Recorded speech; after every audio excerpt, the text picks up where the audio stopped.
Well, good morning, everybody. Excuse me. And it's nice to see you all again. Since I'm first out of the gate, in the interest of moving quickly, I won't delay but jump right in. I'm going to begin with just a brief overview, summary of what I think are perhaps the key, or at any rate the most kind of interesting findings and ideas that have come out of my project thus far. And then more importantly, towards the end of my presentation, I'd like to focus on the larger implications and issues for further discussion about, potentially broader questions that might arise as we discuss wisdom.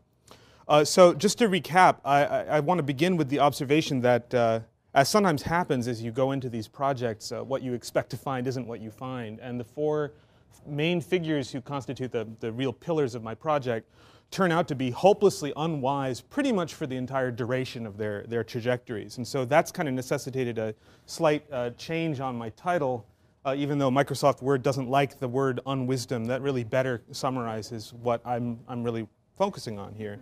In particular, they're unwise in the extremes of attitude and action to which they resort throughout their careers. And this is all something that you may remember from last year. I talked about briefly at the end of my presentation. I suggest that you could map two different pairs of my four major characters onto two different grids.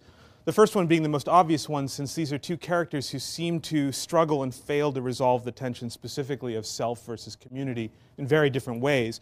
On the one hand, on the left, we have here Achilles, who's a perfect example of somebody who basically, throughout the Iliad, lives entirely for himself and acts solely on what he sees to be important to him. And only gradually does he begin to cultivate an awareness of the needs and points of view of others. So potentially moving along this arrow, but for the most part, he's stuck way over here in the extreme. And I offer as a contrast Aeneas in the Aeneid, who's entirely the opposite. He lives solely for others, and in the process self-abnegates himself to the point where it generates intolerable strains on his character. Just to give you a sense that these are not necessarily the only ways in which Greco-Roman poetry offer examples of people who negotiate these tensions, I've also added complementary figures for each one. Odysseus in the Odyssey for Achilles, for example. Sorry, my pointer is sort of losing power.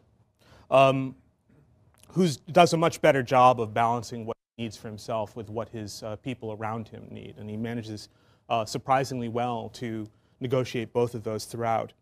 As another example, oh, thanks very much. As another example, then, Caesar for Aeneas, in his own narrative of the Gallic Wars and the Civil Wars, again, manages to contrive the circumstances and the understanding of them in such a way that what is good for Rome, who knew, would be good for Caesar as well. And so his own self-interest is advanced even as he seems to be looking out for his soldiers, for his party, if you will, and for the nation of Rome as a whole. So this is to suggest that it doesn't have to be an either-or choice in the ancient world, that there are other contrary examples of people who manage this balance. The other pair, though, that is Oedipus in the Oedipus Rex and Catullus in his own poetry, don't quite fit onto this self versus community axis quite so well, because both of them manifest elements of self-concern and concern for their wider community throughout. But they're very different people, and so I work to identify some other dimension on which they could be contrasted. And that's really a question of engagement. Oedipus in Thebes is deeply engaged in the public life of his community. That basically defines him. His conception of himself as a ruler and how he has to respond to his people is everything to him. Catullus, by contrast, looks at the corruption and moral decay that surrounds him in Rome, and he says, well, to hell with it, I'm just going to drop out and hang around with my artistic friends. And so you have a contrast of engagement versus disengagement between the two of them. They too have contrasts of models of people who seem to manage this balance of public versus private more successfully. That's Oedipus, Acollinus, Cicero, and Atticus.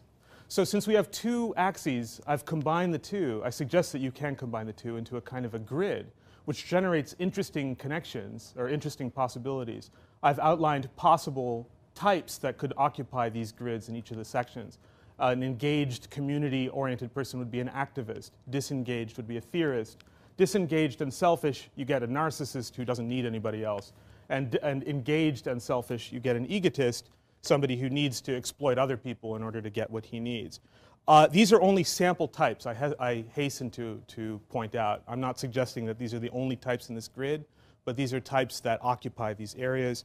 And this can actually be mapped onto particular classes of people or professions. Rather interestingly, this works quite well for politicians, by the way, as different types and what seems to motivate them.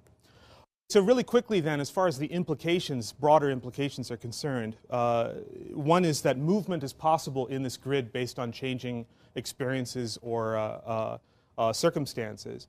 The second is that the danger of unwisdom seems to lie out at the extremes of this grid. If you are too engaged or disengaged, too selfish or too community-oriented, that leads to disaster.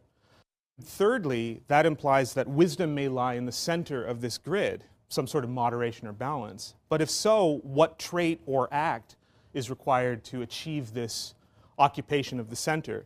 Empathy is one possibility, an ability to look into the minds of others and see what they're feeling.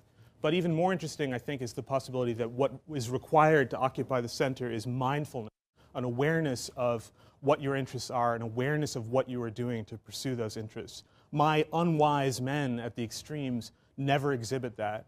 The ones in the center seem to exhibit it to a greater degree. So I'm hopeful that maybe there's promising ground to be broken in that direction. Thanks very much.